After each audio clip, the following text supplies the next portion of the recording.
Dans la conférence de presse tenue ce 20 novembre à Goma, la délégation de l'FC123, revenue de Doha, a présenté à la presse le 8 protocoles constituant l'accord cadre récemment signé entre le gouvernement de Kinshasa et l'FC123. Cette restitution visait à éclairer l'opinion sur le contenu réel de ces engagements, dont certains restent encore non appliqués.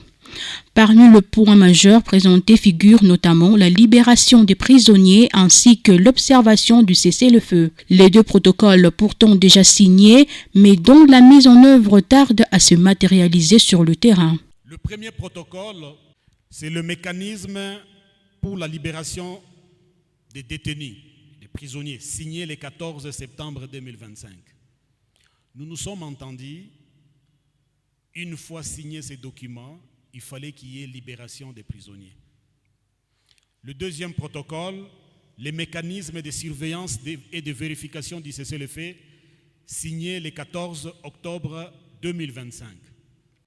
Le troisième protocole, les deux premiers protocoles ici ont déjà été signés, discutés et signés.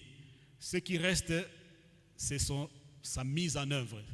Jusque-là, ça fait défaut parce qu'au jour d'aujourd'hui, aucun prisonnier n'a été libéré. Jusqu'aujourd'hui, le cessez-le-feu est violé. Et à l'heure où je vous parle, nos forces, nos positions sont attaquées proches de Katoyi, vers Luki, où nos militaires sont en train de se défendre à l'heure où je vous parle.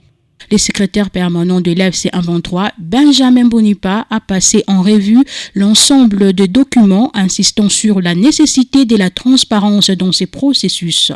Selon lui, rien ne doit être caché à la population qui a le droit de connaître la vérité sur les engagements pris. Nous devons gérer nos populations en leur disant la vérité. On ne doit rien cacher à notre population pour qu'elle sache d'où nous venons et où nous allons.